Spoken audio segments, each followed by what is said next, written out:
A humilhação tem um som. O som seco das risadas contidas, das vozes sussurradas quando você entra numa sala, do teclado que para de digitar no instante em que sua sombra cruza a porta. Eu me lembro exatamente do dia em que percebi esse som pela primeira vez. Era uma segunda-feira comum, e o café da copa ainda estava quente.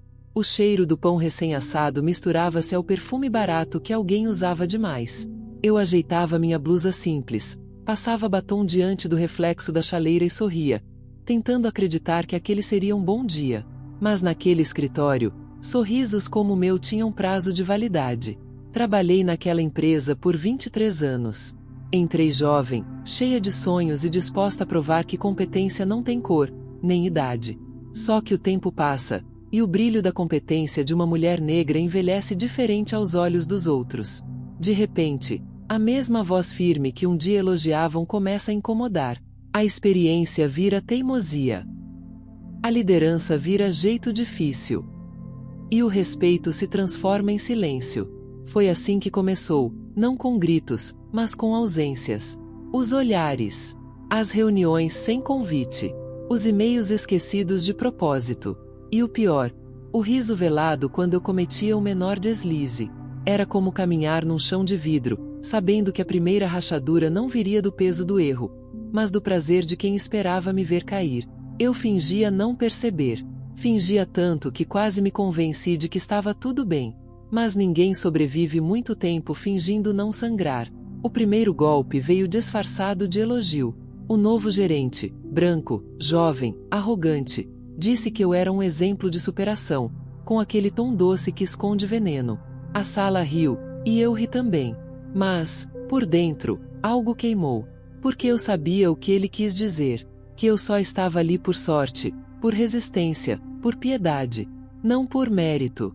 E naquele instante, percebi, eles não me viam mais como colega, e sim como sobrevivente de um lugar onde eu nunca deveria ter chegado. O ambiente ficou cada vez mais frio. Me davam tarefas menores, me tiravam responsabilidades, até a minha mesa foi trocada, colocaram-me ao lado do depósito, para facilitar o fluxo de documentos. O mesmo depósito onde o mofo subia pelas paredes e o ar-condicionado quebrado deixava o ar denso, abafado. Ali, entre caixas velhas e pilhas de papéis, eu comecei a entender o que é o exílio dentro do próprio trabalho. Mas a verdadeira humilhação ainda estava por vir. Ela não chega de uma vez. Ela se infiltra pelas frestas, pelo som das piadas que não são contadas na sua frente, pelas pausas nos corredores, pelos olhares que desviam quando você entra no elevador. A pior parte não é quando falam, é quando se calam. O silêncio é o tribunal de quem já te condenou sem direito à defesa. E foi nesse silêncio que algo em mim começou a mudar. No início, parecia apenas tristeza. Depois, virou raiva. E então, serenidade. Porque há um tipo de calma que nasce quando a alma entende que não tem mais nada a perder. Foi nessa calma que comecei a observar, a ouvir, a registrar. O mesmo olhar que eles usavam para me vigiar, eu devolvi. Só que com inteligência. E foi aí que a história realmente começou a virar. O que eles não sabiam é que cada desdém, cada risada, cada e-mail esquecido se tornaria parte de algo muito maior. Às vezes, a vingança não nasce de um grito. Nasce de um olhar paciente, de uma mulher que aprendeu a esperar o tempo certo para revelar o que sempre soube. Que o poder muda de mãos no exato instante em que a verdade encontra uma testemunha.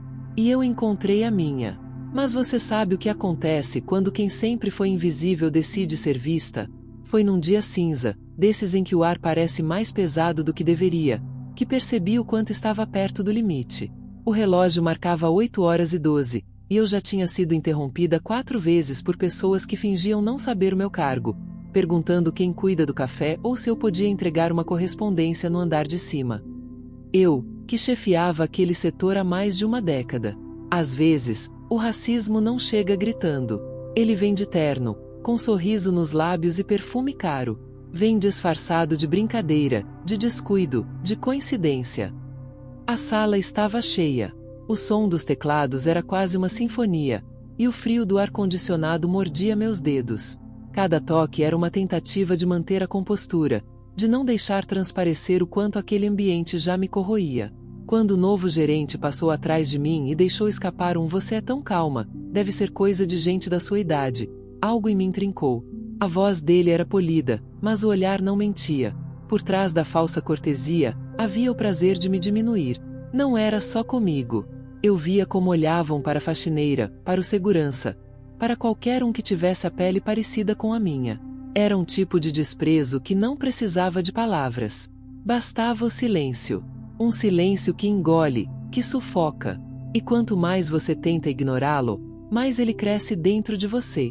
Numa tarde, eu estava organizando relatórios quando ouvi, por acaso, uma conversa no corredor. Duas colegas, as mesmas que me chamavam de tia com falsa intimidade, riam. Uma delas disse: "Não sei como ela ainda aguenta ficar aí.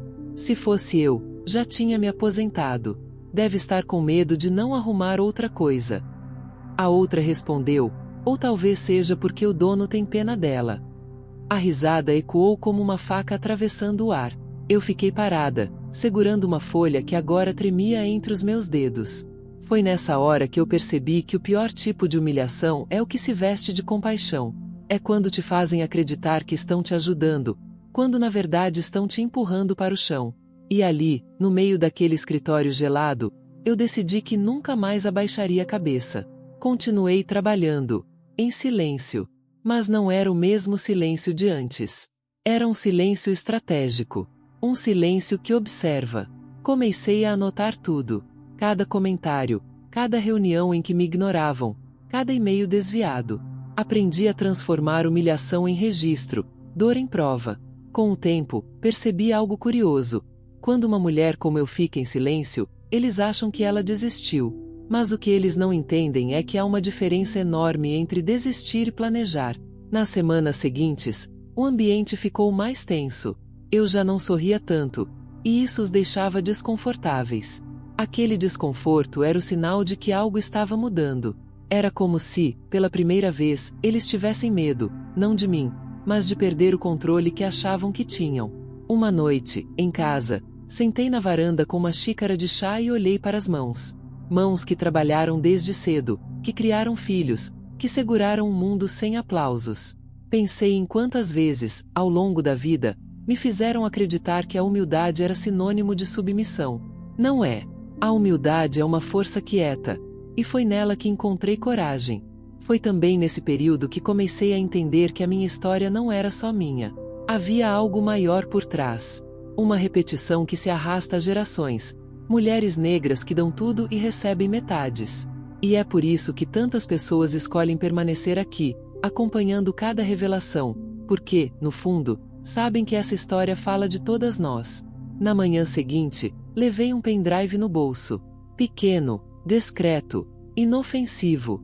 Mas dentro dele havia algo que ninguém imaginava. E enquanto cumprimentava cada um com a mesma serenidade de sempre, senti o coração bater mais firme. Algumas histórias não mudam quando você fala mais alto. Elas mudam quando você decide ouvir o silêncio e transformar esse silêncio em poder. E o meu momento estava cada vez mais perto.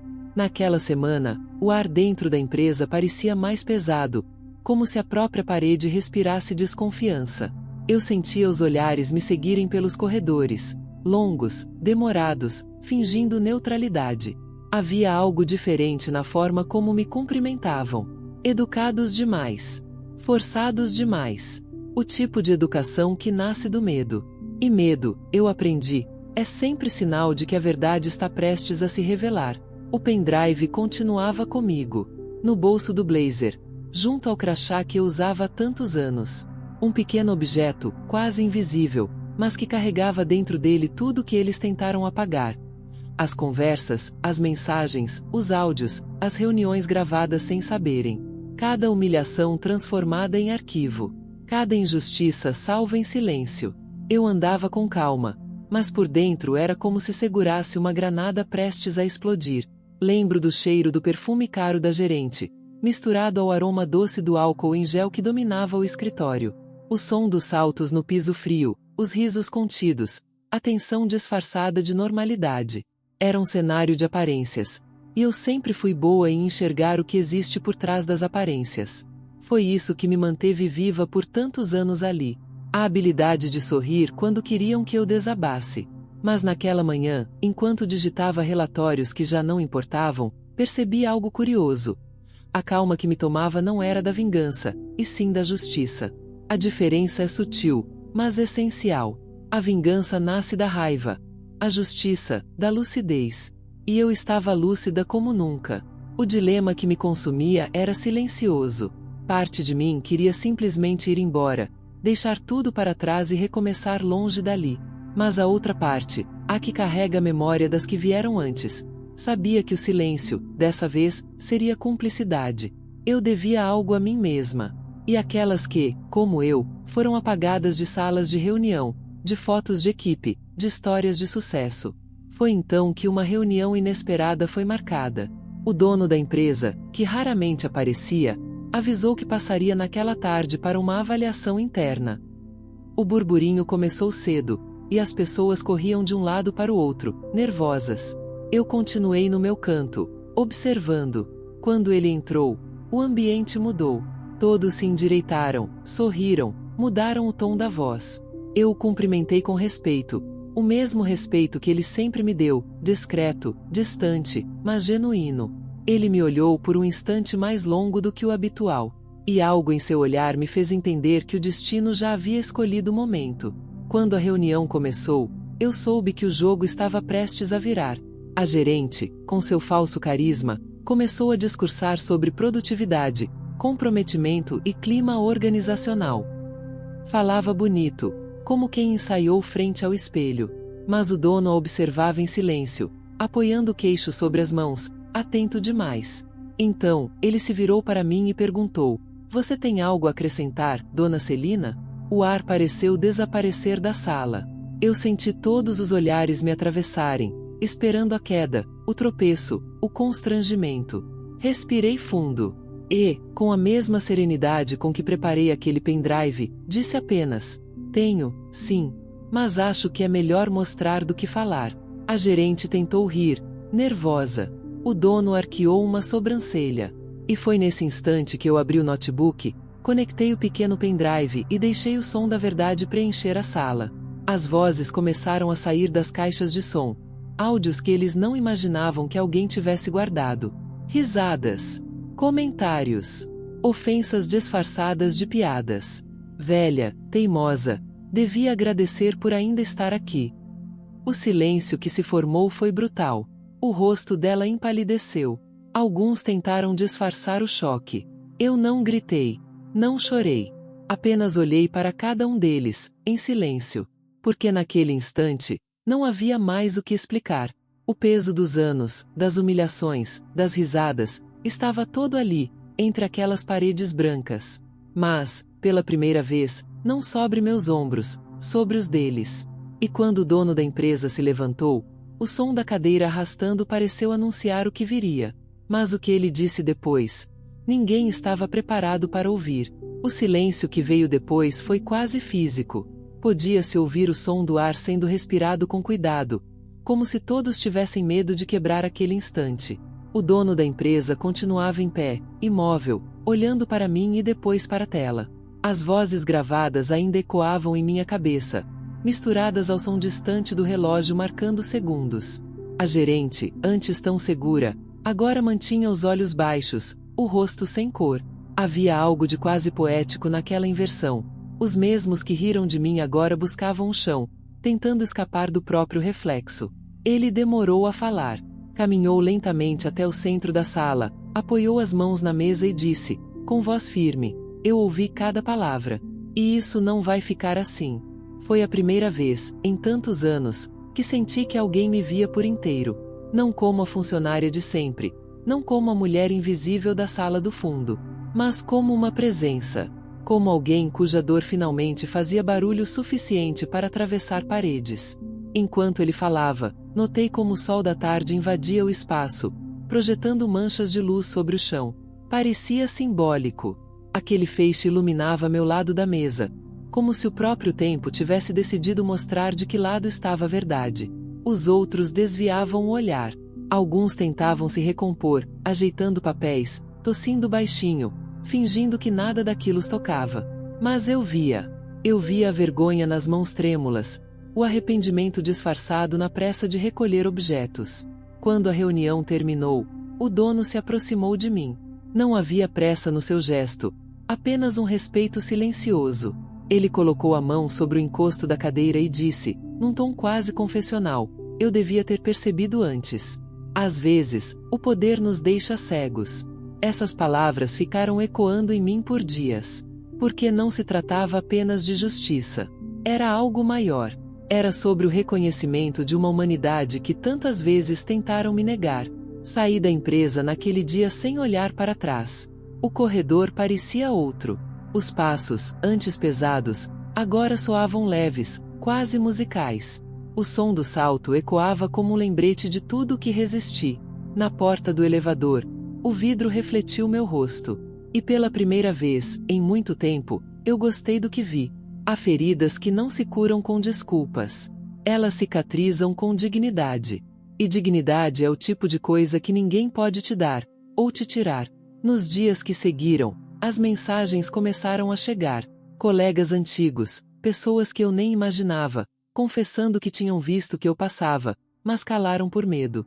Eu lia cada uma delas com serenidade. Não havia raiva, só um tipo de paz melancólica, como quem entende que a verdade tem seu próprio ritmo para emergir. E é nesse ponto da história que muitos sentem o impulso de apoiar essa jornada, deixando um sinal silencioso de que a mensagem os tocou. Talvez porque reconheçam algo de si mesmos nessa travessia. Voltei à empresa uma semana depois, não como funcionária, mas como convidada. O dono havia me chamado para uma reunião especial. O ambiente estava diferente.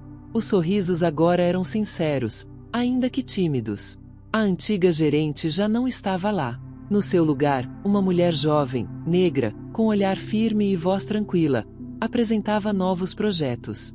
Enquanto observava, percebi que algo maior havia acontecido. A justiça não tinha apenas me libertado, tinha aberto espaço para outras também respirarem. No final da reunião, o dono me agradeceu em público.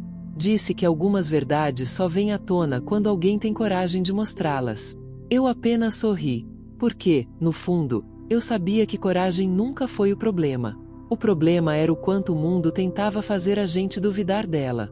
Quando saí dali, o vento do lado de fora parecia diferente. Mais leve, mais real. O tipo de vento que vem depois de uma tempestade, quando o ar finalmente fica limpo. Mas, no fundo, eu sabia. Aquela história ainda não tinha acabado. O que viria depois mudaria mais do que a mim. Mudaria o próprio modo como aquele lugar se lembraria do meu nome. Durante dias, o eco daquela reunião não saiu da minha mente. Era como se cada som, cada olhar, cada pausa ainda vivesse dentro de mim. Às vezes, enquanto fazia café pela manhã, eu me pegava lembrando da expressão dela, da gerente, no momento em que as próprias palavras voltaram contra si. Não havia gritos, não havia plateia exaltada. Apenas o peso da verdade, descendo sobre o ambiente como uma cortina espessa de realidade. Mas o que mais me surpreendeu não foi a queda dela, e sim o que veio depois. A mudança não foi barulhenta. Ela aconteceu em detalhes, no modo como as pessoas começaram a me olhar, agora com o respeito que antes negavam, no cuidado com que pronunciavam meu nome, como se finalmente entendessem que ele carregava história, memória, luta. Foi estranho, e bonito, perceber que algo invisível havia se deslocado. Certa tarde, ao voltar lá para uma breve visita, percebi que tinham trocado a placa da sala principal. O novo slogan dizia: aqui, cada voz importa. Sorri sozinha. Sabia que aquelas palavras não teriam existido sem o meu silêncio calculado. Há ironias que o destino escreve com elegância. Mas, mesmo com essa sensação de vitória, algo dentro de mim permanecia inquieto. Talvez porque eu soubesse que a verdadeira transformação não acontece de um dia para o outro. Por mais que o ar parecesse mais leve, ainda existia o medo. Aquele medo antigo, herdado, que sussurra que tudo pode voltar a ser como era. Medo de ser apagada outra vez, de ver a justiça desfeita, de perceber que o mundo só muda na superfície. E, ainda assim, junto desse medo, havia uma esperança teimosa. Uma chama pequena, mas firme. A esperança de que minha história pudesse servir de espelho para outras mulheres. Que elas entendessem que a dignidade não precisa pedir licença para existir, que o silêncio, quando vem da força, é capaz de gritar mais alto do que qualquer ofensa. Lembro do dia em que recebi uma mensagem de uma ex-colega. Ela dizia: "Obrigada. Depois do que aconteceu, eu criei coragem para denunciar o que me fizeram." Li aquilo com os olhos marejados, porque percebi que a vingança moral não é sobre destruir o outro, mas sobre devolver luz ao que tentaram apagar. O tempo passou, e a empresa começou a mudar de verdade. Vi rostos novos surgindo, rostos parecidos com o meu. Vi talentos sendo reconhecidos, portas se abrindo, projetos sendo assinados por mãos que antes nem eram convidadas para entrar. Era como assistir à reconstrução de uma casa antiga, tijolo por tijolo, com paciência e verdade. Mas, entre as paredes daquela transformação, ainda existiam sombras. Pessoas que fingiam apoiar, mas murmuravam nos bastidores. Gente que se alimentava do desconforto de ver uma mulher negra ocupar um espaço que, para eles, sempre teve dono. A diferença é que agora eu não me encolhia diante disso. Eu via, eu sentia, e eu permanecia. Houve um dia em que o dono me chamou para conversar a sós. Ele estava diferente. O semblante mais leve, o olhar mais humano. Disse que queria me pedir um favor. Ajudar na criação de um novo programa de diversidade interna. Falava com sinceridade, mas também com um certo peso, talvez culpa. Eu aceitei, mas impus uma condição: não queria que fosse simbólico. Queria que fosse real. Naquela noite, ao voltar para casa, sentei no sofá e fiquei olhando para a janela. A rua estava silenciosa, iluminada por uma lua enorme. Pensei em quantas vezes voltei daquele mesmo lugar cansada, sentindo que tudo era em vão. E agora, de alguma forma, o destino me colocava no papel oposto, não apenas vítima, mas agente de mudança. Foi quando percebi algo que me arrepiou: o poder não está em gritar quando te ferem, mas em continuar erguida quando esperam te ver caída. Ainda assim, algo dentro de mim me dizia que a história não havia terminado, que existia uma peça faltando, algo que eu ainda não tinha entendido completamente. E essa sensação começou a crescer como um sussurro no fundo do peito. O pressentimento de que, mesmo quando achamos que vencemos, o destino sempre guarda uma última carta para virar. Nos dias que seguiram, percebi que a paz também pode assustar. Depois de tanto tempo em alerta, a calmaria soa como armadilha. Acordava cedo, tomava meu café olhando pela janela e, mesmo assim, sentia algo latejando no fundo da mente. Uma mistura de vigilância e desconfiança, como se o passado ainda rondasse, esperando um descuido para voltar a me ferir. Era estranho conviver com o silêncio depois de anos ouvindo sussurros e risadas às minhas costas. A cada visita à empresa, eu notava pequenos sinais de transformação. A nova gerente, aquela jovem negra que agora ocupava o cargo, me recebia com um sorriso que parecia carregar o peso de muitas histórias antes da dela. Havia uma firmeza em seu olhar que me comovia. Era como me ver em outro tempo, antes das feridas, antes da descrença. E isso me fez pensar que talvez a maior vitória não estivesse em ter exposto a injustiça, mas em ter aberto uma porta que tantas vezes foi trancada para mim. Mas, mesmo com essa sensação de propósito, eu sabia que o caminho da mudança não é linear. Em uma tarde chuvosa, quando voltei para buscar alguns documentos, encontrei 2 antigos colegas no corredor. Eles se calaram assim que me viram. O mesmo olhar que antes me diminuía agora se escondia. Não havia mais ofensas, mas havia o desconforto. Aquilo me atingiu de um jeito inesperado, porque entendi que o respeito conquistado pelo medo é apenas uma sombra do verdadeiro respeito. Enquanto esperava o elevador, vi meu reflexo nas portas metálicas. O cabelo grisalho preso com elegância, o semblante sereno, mas os olhos, os olhos, ainda carregavam cansaço. Não o cansaço do corpo, mas o da alma que lutou por dignidade todos os dias. Aquele reflexo parecia me perguntar: e agora, o que você vai fazer com o poder que tem nas mãos? No caminho de volta para casa, a chuva engrossou. As gotas batiam no vidro do carro como pequenos tambores, e o som me levou de volta ao início de tudo. Lembrei de quando entrei naquela empresa, há tantos anos, com medo de errar, tentando sempre ser 2 vezes melhor para ser vista como metade. Lembrei do primeiro olhar atravessado, da primeira piada disfarçada de gentileza. E pensei em como tudo aquilo, de alguma forma, me moldou. O medo ainda estava ali, mas já não mandava em mim. Eu observava como quem observa um velho conhecido, alguém que um dia me fez tremer, mas que agora já não tem mais poder. Com o tempo, comecei a perceber que algo maior estava acontecendo dentro de mim. Era como se uma parte antiga, endurecida pela dor, estivesse se dissolvendo lentamente. O rancor perdia força, e no lugar dele nascia uma lucidez silenciosa. Entendi que a verdadeira revanche não era a exposição pública, nem o aplauso tardio. Era a liberdade de não carregar mais o peso do ódio. Ainda assim, havia algo no ar que me inquietava. Um e-mail que não abria, uma conversa interrompida quando eu passava, um olhar trocado rápido demais entre dois diretores. Detalhes.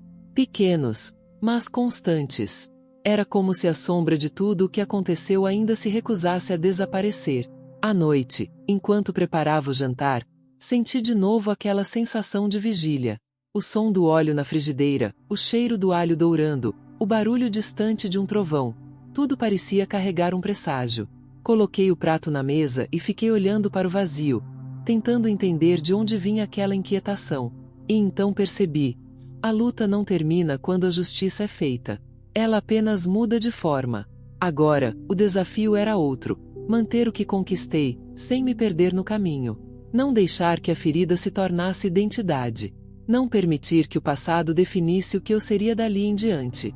A chuva continuava lá fora, e eu observava as gotas escorrerem pelo vidro como se desenhassem o tempo. Havia algo de hipnótico naquilo. Uma beleza triste, mas real. Era como se o mundo me lembrasse de que luz e sombra nunca se separam de fato. Apenas aprendem a coexistir. E, naquele instante, senti que algo novo estava se aproximando. Algo que ainda não tinha nome, mas que prometia mudar tudo mais uma vez. Nos dias seguintes, comecei a notar como o tempo parecia se reorganizar ao meu redor.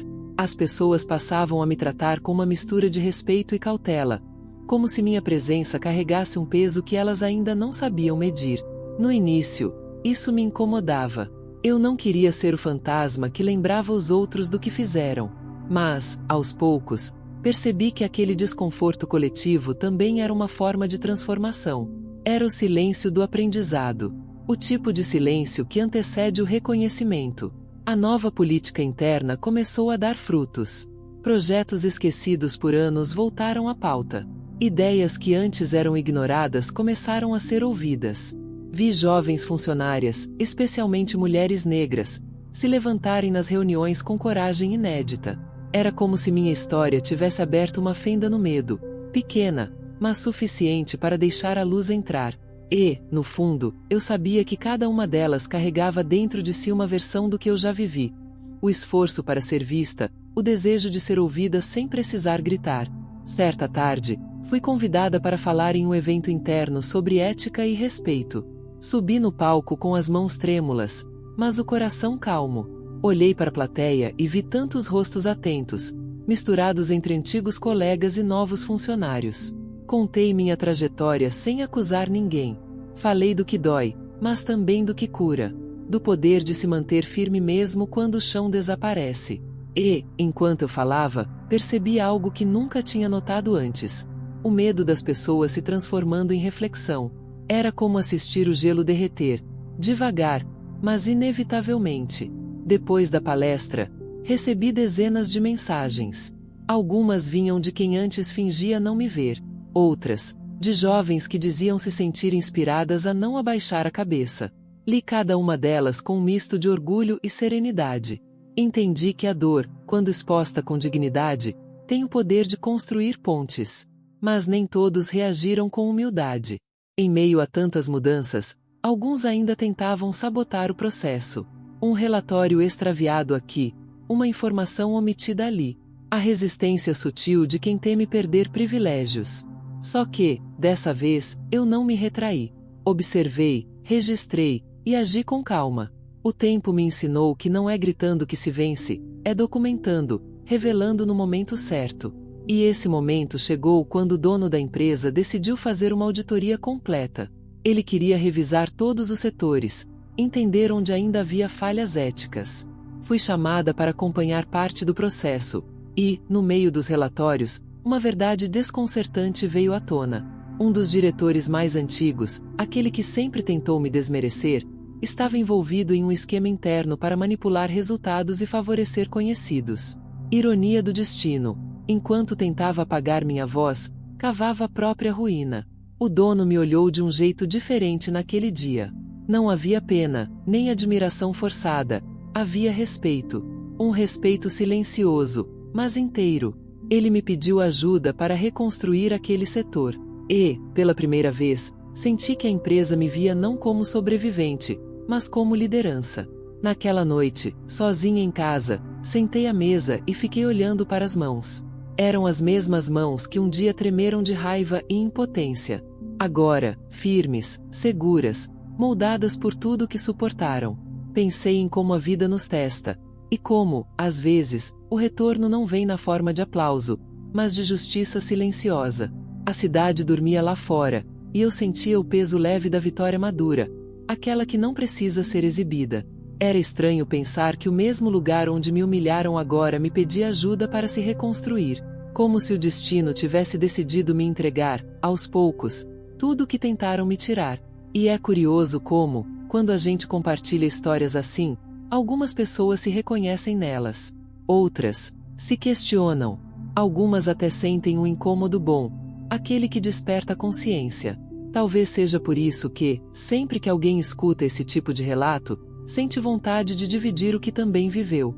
E se você, que está aqui agora, já sentiu algo parecido, talvez entenda o que eu quero dizer. Porque certas feridas não servem para nos parar, servem para nos ensinar onde nunca mais devemos sangrar. Mas, mesmo com tudo isso, algo ainda se movia no horizonte. Um detalhe pequeno, quase imperceptível, me dizia que essa história ainda guardava um último desfecho, e que ele estava mais perto do que eu podia imaginar. Na semana seguinte à auditoria, o clima dentro da empresa mudou de forma quase imperceptível, mas eu sentia. O ar parecia mais leve, mas ainda havia algo subterrâneo, uma tensão discreta, como o chiado de um fio elétrico prestes a romper. As pessoas sorriam mais, mas os olhares ainda se mediam. Havia orgulho, sim, mas também medo. Porque toda vez que a verdade vem à tona, ela não traz apenas justiça, traz consequências. O diretor afastado se tornou um fantasma que rondava os corredores mesmo ausente. Ninguém falava seu nome em voz alta, mas ele estava em todas as conversas, pairando no ar como poeira após uma demolição. E eu observava tudo com uma serenidade que me surpreendia. Aquele caos que antes me intimidava agora parecia parte de um ciclo natural, destruição e reconstrução.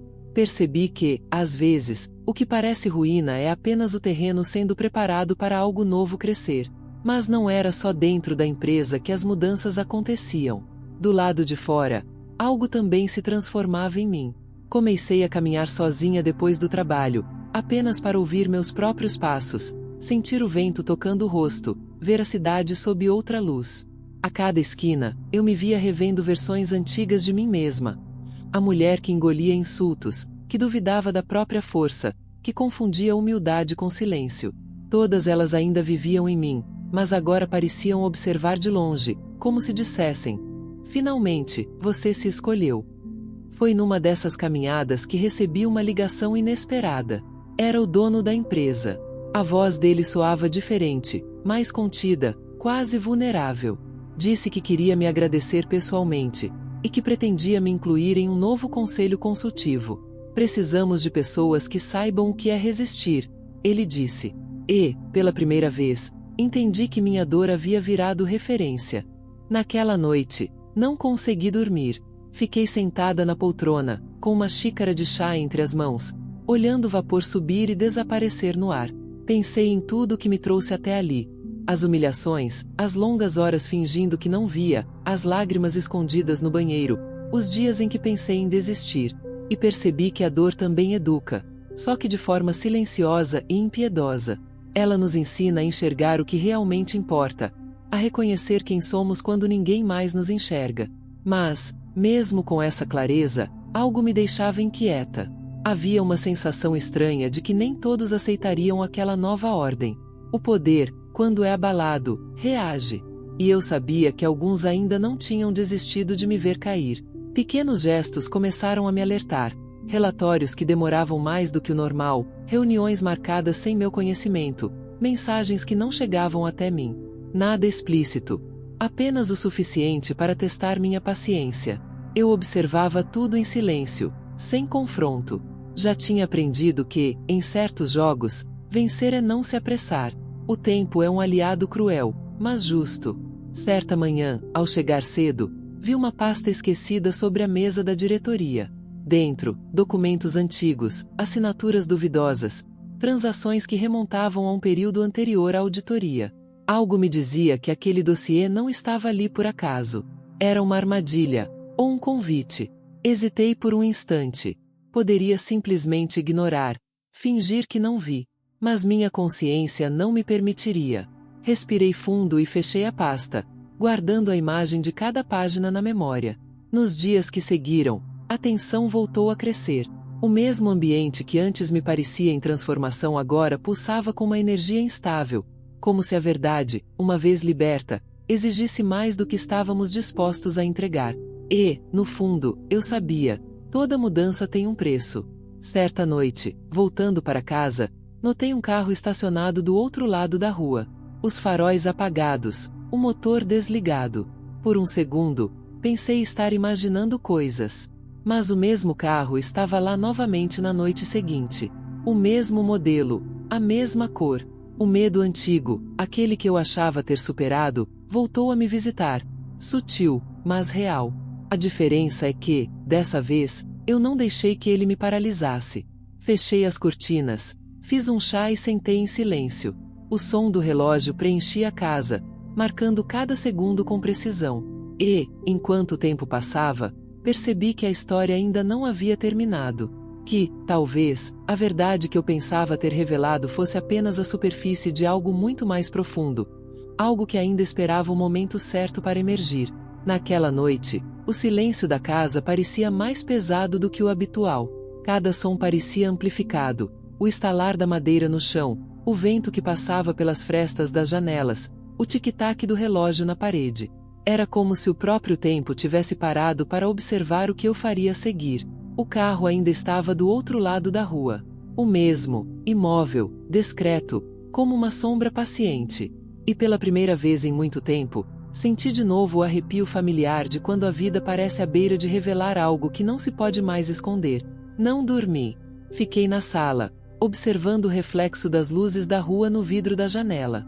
Às vezes, achamos que superamos o medo, mas ele sempre encontra um jeito de voltar. Disfarçado, mais sutil, mais inteligente. E ali, sozinha, percebi que talvez o verdadeiro desafio não fosse o que fizeram comigo, mas o que eu faria com tudo o que ainda restava. O poder de transformar dor em ação exige mais coragem do que enfrentar a injustiça em si. Na manhã seguinte, fui à empresa mais cedo. O corredor parecia mais longo do que nunca, as luzes ainda meio apagadas, o som distante das impressoras acordando o prédio. Sobre minha mesa, uma nova pasta, idêntica à que eu havia visto dias antes. Desta vez, não havia dúvida. Alguém queria que eu a encontrasse. O peso daquele objeto simples, folhas, grampos, nomes, parecia desproporcional. Era uma nova peça do mesmo jogo, talvez uma tentativa de me silenciar, talvez um aviso. Abri a pasta com cuidado. O que vi me tirou o ar. Documentos que provavam um esquema antigo, maior do que todos imaginavam. Transferências assinadas por quem, até então, era considerado intocável. O nome do próprio dono da empresa aparecia em algumas páginas. Por um momento, senti o chão ceder. Tudo o que eu acreditava ter desvendado parecia apenas a camada visível de um labirinto muito mais profundo. Saí da sala e caminhei até o terraço, tentando recuperar o fôlego. O ar frio da manhã me atingiu o rosto e, por um instante, me senti pequena diante da imensidão da cidade. Cada janela acesa, cada prédio à distância, parecia esconder uma história como a minha. Pessoas tentando sobreviver em sistemas que as engolem, lutando para manter a integridade em meio ao poder. Pensei em quantas vezes eu mesma já tinha fechado os olhos para não ver demais. Quantas vezes tinha escolhido o silêncio para continuar existindo. Agora, o silêncio não era mais refúgio. Era responsabilidade. Guardei os documentos comigo e passei o resto do dia observando. Cada gesto, cada olhar, Cada palavra dita no elevador ou nas reuniões parecia carregar uma nova camada de significado. Ninguém sabia que eu tinha visto aquilo, mas todos pareciam pressentir que algo havia mudado. O poder muda de dono sem precisar de anúncio. Ao chegar em casa, fechei as cortinas e sentei à mesa novamente. A xícara de chá esfriava ao lado, intacta. Peguei o celular e olhei para o número do dono da empresa. O mesmo que, semanas antes, havia me agradecido pela lealdade. Me perguntei se era ele quem deixava as pastas sobre minha mesa. Se estava me testando, ou me avisando. A dúvida era uma presença incômoda, constante, como um zumbido no fundo da cabeça. Enquanto a noite avançava, comecei a perceber que algo maior estava em curso. Aquela história, que parecia encerrada com justiça, talvez fosse apenas o início de outra revelação. E, no fundo, eu sabia que tinha apenas duas escolhas: fingir que não vi e preservar a paz que conquistei, ou mergulhar novamente no caos. Dessa vez, por algo que ultrapassava minha própria história. Olhei para as paredes da casa, iluminadas apenas pelo reflexo do abajur. Ali estavam fotos antigas. Eu mais jovem, com o uniforme da empresa, o olhar cheio de esperança. Quantas vezes aquele mesmo olhar havia acreditado em promessas vazias? Quantas vezes a fé no trabalho justo tinha me traído? Respirei fundo e fechei os olhos. A lembrança da humilhação ainda doía, mas agora ela tinha se transformado em bússola. Cada cicatriz me dizia exatamente o que não tolerar, e talvez fosse esse o propósito de tudo: transformar a dor em direção. Lá fora, o carro ainda estava parado, o motor ligado desta vez, emitindo um som baixo, quase inaudível. Fiquei imóvel, observando através da cortina. A sombra dentro do carro não se movia. Por um instante, senti o coração acelerar, não de medo, mas de certeza. A história ainda não tinha terminado. E eu, que um dia fui o alvo, agora estava no centro do tabuleiro. Algo estava prestes a acontecer, e eu sabia. A verdade, mais uma vez, viria bater à minha porta. Naquela madrugada, o som do motor parado diante da minha casa parecia pulsar dentro do peito. Por um instante, o passado e o presente se confundiram. O medo de antes, a coragem de agora. Esperei. O relógio marcou 3h12. Quando finalmente o carro se moveu e desapareceu na esquina, entendi. Certas presenças não precisam de rosto para revelar intenções. O que restou foi o silêncio, denso e absoluto, o mesmo que antecede grandes decisões. Fui até a janela e vi meu reflexo misturado à escuridão do vidro. O rosto que me encarava não era mais o da mulher humilhada, nem o da funcionária que vivia pedindo permissão para existir. Era o de alguém que compreendia, enfim, o preço da liberdade. E é curioso como a verdade tem uma forma de nos despir de tudo que não somos: papéis, cargos, aparências. Até sobrar apenas o que é inegociável: a própria consciência. Nos dias seguintes, agi com calma. Guardei os documentos, organizei cópias, tracei conexões. Cada detalhe revelava um padrão. Cada assinatura repetida contava uma história. A corrupção não era nova. Apenas tinha aprendido a se vestir melhor. Eu poderia entregar tudo de uma vez, expor os nomes, provocar uma tempestade. Mas aprendi que a justiça, para ser verdadeira, precisa amadurecer. Enquanto esperava o momento certo, continuei trabalhando. Os olhares curiosos, os cochichos no corredor, os e-mails que paravam no ar, tudo isso já não me afetava. Eu tinha visto demais para temer pequenas sombras. E, de alguma forma, todos sabiam. A postura muda quando o medo troca de dono. O dono da empresa me chamou para uma reunião. Estava diferente, abatido, quase frágil. Disse que ouvia rumores, que algo maior poderia vir à tona, e perguntou se eu sabia de algo. Eu o encarei em silêncio por alguns segundos. O olhar dele vacilou, como o de alguém que sente o peso da própria máscara. Então, respondi com calma: às vezes, o silêncio é a única maneira de deixar a verdade se revelar sozinha. Saí da sala sem olhar para trás. Pela primeira vez, senti que não precisava mais de provas. O tempo faria o que eu não precisava fazer. E ele fez. Poucas semanas depois, a notícia se espalhou. O caso chegou à imprensa por meio de uma denúncia anônima. Auditorias externas, investigações, afastamentos. A empresa virou manchete, e com ela, o império de silêncio que a sustentava. Ninguém sabia quem havia enviado os documentos. Mas quem precisava saber, sabia. Fui chamada em particular por um novo comitê gestor. O tom era de respeito, quase reverência. Queriam que eu ficasse, que ajudasse a reconstruir o que havia sido destruído. Concordei, mas deixei claro, não se constrói dignidade onde ainda há medo. E foi assim que, sem gritos nem vingança explícita, encontrei minha justiça. Certa tarde, depois de tudo, voltei ao terraço onde, meses antes, busquei ar para suportar o peso do que descobrira. O sol caía, dourando os prédios, e o vento trazia o som distante da cidade. Buzinas, vozes, vida. Fechei os olhos e senti uma paz que nunca tinha sentido antes. Era como se cada lágrima antiga tivesse se transformado em luz. Pensei em todas as mulheres que já se calaram por medo, em todos os dias em que o silêncio foi confundido com fraqueza. Mas o silêncio também pode ser uma estratégia.